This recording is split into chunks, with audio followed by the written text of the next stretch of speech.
Hello students.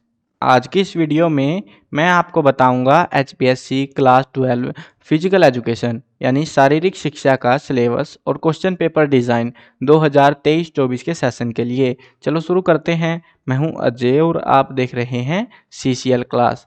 अब video शुरू करने से पहले आपको बता दूं, अगर आपको पीडीएफ डाउनलोड करनी है तो वेबसाइट है cclchapter.com। गूगल पे जाके सर्च कर लेना और इसका सिलेबस के सेक्शन में आपको सारी पीडीएफ सभी सब्जेक्टों की मिल जाएंगी। और अगर आपको वीडियोस के थ्रू समझनी है सारी चीज़ें तो डिस्क्रिप्शन में लिंक है प्लेलिस्ट का, वहां से जाके देख लेना।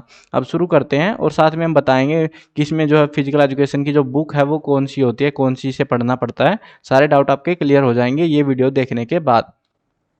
अब शुरू करते हैं। पहले जो हमको दे रखे हैं सामान्य निर्देश, यानी कि जो है ना पाठ्यक्रम के आधार पर एक वार्षिक परीक्षा होगी, यानी कि एक फाइनल एग्जाम होगा आपका मार्च 2024 के अंदर। बीच में जो है छोटे मोटे एग्जाम होंगे, हर एक एग्जाम 2-2 नंबर के होते हैं वो, यानी कि सेट एग्जाम हो गया, परी बोर्ड, हाफ ईयरली, ऐसे एग्जाम होते हैं ना, तो वो सारे 2-2 नंबर के ही एग्जाम होते हैं। और एक फाइनल एग्जाम होगा जो कि मेन एग्जाम रहेगा आपका, जो कि वार्षिक परीक्षा कह रहे हैं, ये मार्च के आसपास होती है। वार्षिक परीक्षा 60 अंकों की होगी, यानी जो पेपर आएगा फाइनल पेपर वो 60 नंबर का आएगा। प्रायोगिक परीक्षा 20 अंकों की होगी, यानी प्रैक्टिकल जो आपका रहेगा, प्रैक्टिकल एग्जाम रहेगा जो भी है, मतलब आपसे कोई एक्टिविटी वगैरह कराई जाएगी तो उसके रहेंगे 20 नंबर, और 20 नंबर रहेंगे आपके इंटरनल असेसमेंट के। ठीक है। अब यहाँ पे जो प्रायोगिक परीक्षा होगी इसके लिए भी इन्होंने हमको डिटेल में बता रखी है सारी चीज़ें। 4-4 अंकों के लिए कोई 2 खेल खेलने हैं, अगर दिव्यांग है, कोई अपाहिज वगैरह है तो उसको कोई आसान गतिविधि देनी है। ऐसा नहीं है कि उसको बोले कि भैया फुटबॉल जाके खेल के दिखा मेरे को, तो वो काम नहीं करना। ठीक है। तो 4-4 अंकों के रहेंगे, 2 खेल खेल के दिखाने पड़ेंगे। 3 अंकों के लिए एक योग या आसन की कोई एक्टिविटी करा सकते हैं, यानी कि पद्मासन, मुखासन, सुखासन, कोई सा आसन आपसे करवा के देख सकते हैं। वो जो भी होंगे, मतलब वो आपको पढ़ाए गए होंगे वो एक्चुअल में। 6 अंकों की प्रायोगिक पुस्तिका होगी आपकी, मतलब प्रोजेक्ट फाइल वगैरह। 3 अंकों की मौखिक परीक्षा, यानी क्वेश्चंस वगैरह पूछेंगे तो उसके बेसिस पे दिए जाएंगे 3 नंबर। आंतरिक मूल्यांकन के लिए, यानी इंटरनल असेसमेंट में आपके क्या होंगे, 2 तो होंगे सेट के एग्जाम, यानी जिनको हम यूटी टेस्ट बोलते थे, वो 4 नंबर के रहेंगे आपके। 2 नंबर की होगी हाफ ईयरली एग्जाम, 2 नंबर का प्री बोर्ड। अब ये मत सोचना कि 2 ही नंबर का क्वेश्चन पेपर आएगा। क्वेश्चन पेपर तो जैसे प्री बोर्ड 80, ये 60 नंबर का पेपर है तो 60 का ही आएगा वो। ऐसे ही हाफ ईयरली एग्जाम हो सकता है 40 का, 30 का दे दे या 60 का ही दे दे, तो वो उनके ऊपर डिपेंड करता है टोटली। ठीक है। और ये जो है ना उनकी परसेंटेज निकाल के उसके बाद उसको जो है 2 नंबरों में कन्वर्ट किया जाएगा हर एक एग्जाम को। सीआरपी क्लासरूम पार्टिसिपेशन के भी 2 नंबर दिए जाएंगे। 5 अंकों के लिए कोई प्रोजेक्ट फाइल दी जाएगी, वो बनानी है आपको। 5 अंक आपके अटेंडेंस के लगेंगे। अब अटेंडेंस के ऐसा नहीं है कि सबके 5 लगेंगे, अगर आपके अटेंडेंस 95% या उससे ज़्यादा है तभी 5 नंबर दिए जाएंगे, नहीं तो नहीं मिलेंगे आपको। ठीक है। उसके बाद आगे बढ़ते हैं। अब यहाँ पे टॉपिक समझ लो, टॉपिक कौन कौन से हैं शारीरिक शिक्षा के। देखो ये जो किताब है, किताब के बारे में बताऊंगा मैं आपको एक्चुअल में क्या लफड़ा चल रहा है किताब वालों का भी। देखो आगे पहले समझ लेते हैं सारी चीज़ें, ठीक है ना, फिर मैं बता दूंगा जब किताब का टॉपिक आएगा इसमें। अब देखो यहाँ पे शारीरिक शिक्षा का पाठ्यक्रम संरचना, यहाँ पे आपके टोटल 10 चैप्टर्स हैं जिनके नाम कुछ इस प्रकार से रहेंगे आपके। ठीक है। अब ये जो चैप्टर्स हैं, ये वाले जो है, ये जो है इधर मार्क्स दे रखे हमको, ठीक है ना, यानी ये वाला चैप्टर 6 नंबर का, ये वाला 5 का, ये वाला 6 का, ये लगभग सारे चैप्टर्स में से बराबर सा ही आता है, ऊपर नीचे ज़्यादा कुछ होता नहीं है। ठीक है ना, बराबर सा ही देते हैं। 60 नंबर का पेपर रहेगा आपका, 20 की प्रोजेक्ट फाइल, 20 का practical file, practical exam sorry, और 20 की असेसमेंट। 100 नंबर का आपका जो है मार्कशीट में लगाए जाएंगे। अब यहाँ पे देखो इन्होंने हमको जो है ना ये जो सेशन है, यानी कि जो चैप्टर्स पार्ट के नाम इन्होंने हमको बताए हैं उनको क्लैरिफाई करते हुए बताया है कि जैसे खेलों में योजना, प्लानिंग इन स्पोर्ट्स, तो इसके अंदर जो है इन्होंने बताया कि ये टॉपिक्स हमको पढ़ाए जाने हैं। ऐसे ही जो है सभी टॉपिक्स का इन्होंने करा रखा है, सभी पाठों के चैप्टर्स के बारे में इन्होंने करा रखा है। आसनों के बारे में देख सकते हो तुम, ये आसन वगैरह बता रखे हैं इन्होंने, है ना। सारी चीज़ें इन्होंने यहाँ पे तो क्लैरिफाई कर दी है कि ये चीज़ें करानी है, टीचर्स को ये पढ़ाना है, बट पढ़ाएंगे कहाँ से, सबसे बड़ा मुद्दा तो यही है। तुम भी सोचते होगे, ये मंथ वाइज डिस्ट्रीब्यूशन भी दिया हुआ है इन्होंने कि अप्रैल में ये पढ़ाना है, मई में ये करवाना है टीचर्स को। देखो वैसे तो एक सिंपल सी चीज़ बता दूँ, ये कोई मुश्किल सब्जेक्ट नहीं है आपका फिजिकल एजुकेशन, बहुत ही आसान सा सब्जेक्ट होता है, प्यारा सा। और यहाँ पे निर्धारित पुस्तकों पे आने का मैं इंतज़ार कर रहा था, इसीलिए मैं स्क्रॉल कर रहा था, क्योंकि बीच में हमारे काम का कुछ खास है नहीं, वो टीचर्स के लिए था।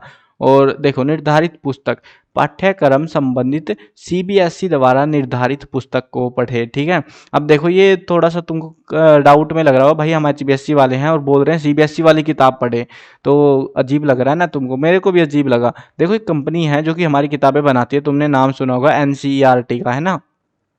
अब ये वाली जो है फिजिकल एजुकेशन की किताब नहीं बनाती है, प्राइमरी किताब बनाती है, सारी की सारी प्राइमरी जो सब्जेक्ट है हमारे।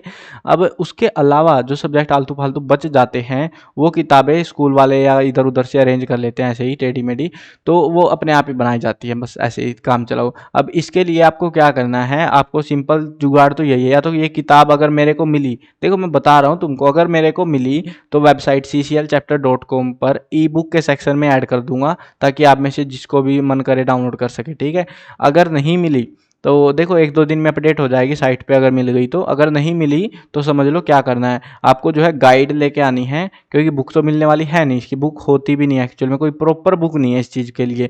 तो गाइड लेके आनी है, कोई भी कंपनी की ला सकते हो, और उसमें से आपको पढ़ना पड़ेगा, उसी के क्वेश्चन आंसर वगैरह पढ़ के आपको सारी चीज़ें समझनी पड़ेगी, कुछ और अल्टरनेट नहीं है, कोई ऑथेंटिक बुक नहीं है इस चीज़ को लेकर। ठीक है, तो ये इस चीज़ का तुम ध्यान रखना, कहीं तुम किताब ढूंढते रहो कि हमारी किताब कहाँ रह गई, तो इसकी किताब नहीं होती इस सब्जेक्ट की। प्रश्न पत्र प्रारूप, अब क्वेश्चन पेपर डिजाइन देख लो, क्वेश्चन पेपर जो आएगा वो कैसा आएगा। आपके 15 क्वेश्चन आएंगे एक एक नंबर के, जिसमें 6 एमसीक्यू होंगे, 3 fill in the blank, 3 one word answer और 3 अभिकथन कारण प्रश्न होंगे। ये पहली बार ऐड कर रहे हैं, थोड़े से मुश्किल हो सकते हैं क्वेश्चन। इसके अंदर हमको कुछ लॉजिक्स वाले क्वेश्चन होते हैं, हमारे बिहाफ पे, हमें हमारी थिंकिंग पावर के बेसिस पे आंसर करने रहते हैं। इतना मुश्किल क्वेश्चन नहीं होता, ठीक ठाक सा होता है, मैंने करके देख रखे हैं चीज़ें, तो इतना मुश्किल नहीं होता। बट पहले नहीं आते थे एग्जाम में, सीबीएसई वाले एग्जाम में आते थे, हरियाणा बोर्ड वाले में नहीं आते। अब की बार से इन्होंने ये सभी सब्जेक्टों में ऐड किया है, सिर्फ इसमें नहीं है, सभी में किया है। अति लघुतरात्मक प्रश्न देखो तो दो नंबर के 6 प्रश्न दिए जाएंगे, किन्हीं दो में ऑप्शन भी दिया जाएगा आपको, यानी कि 2 क्वेश्चन देंगे, उनमें से कोई सा एक कर लो, तो ऐसे करके ऑप्शन भी देंगे 2 क्वेश्चन में, 12 नंबर का रहेगा। अब यहाँ पे लघुतरात्मक प्रश्न 3 दिए जाएंगे, 6 नंबर के होंगे, 6 क्वेश्चन होंगे और 18 नंबर के रहेंगे, इसमें भी 2 में ऑप्शन दिया जाएगा। अब ये 5 जो है 5 अंक के जो 3 क्वेश्चन दिए जाएंगे और सभी प्रश्नों में ऑप्शन होंगे, मतलब कुल मिला के मतलब बहुत ज़्यादा इजी पेपर रहने वाला है आपका, कोई मुश्किल पेपर नहीं होता। उसके बाद ऑप्शन इतने सारे मिल रहे हैं, तो आराम से तुम्हारे जो है स्कोर 90 प्लस हो जाना चाहिए, कोई मुश्किल सब्जेक्ट नहीं है ये। और जैसे भी एग्जाम नियर होगा हमारा, तो मैं इंपॉर्टेंट क्वेश्चंस भी प्रोवाइड करा दूंगा सब्जेक्ट वाइज आपको, ताकि और भी अच्छे से तुम प्रिपेयर कर पाओ। आई होप समझ में आ गया होगा सारी चीज़ें, सारे डाउट क्लियर हो गए होंगे तुम्हारे। अब देखो आगे बढ़ते हैं, तो अगर तुमको इंग्लिश तुम बोलोगे सर हमारा मीडियम तो इंग्लिश है, हिंदी वालों की बता दी तुमने, हमारा नहीं बताया, तो देखो ये रहा इंग्लिश का, इसी पीडीएफ के अंदर इंग्लिश का भी है, वेबसाइट पे पूरी पीडीएफ अवेलेबल है। तो ये चैप्टर्स देख लो बस, बाकी तो सारी चीज़ें तुम्हें समझ आ गई होंगी। तो चैप्टर्स देख सकते हो, चैप्टर्स कुछ इस प्रकार से हमारे नाम है।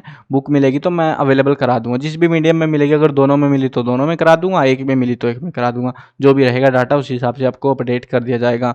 यहाँ पे पूरा जो है इन्होंने इंग्लिश में बता रहा है, जैसे हिंदी में बताया था वहाँ पे। ठीक है, चलो आई होप समझ में आ गया होगा। अब तो मिलते हैं नई वीडियो में, बाय बाय।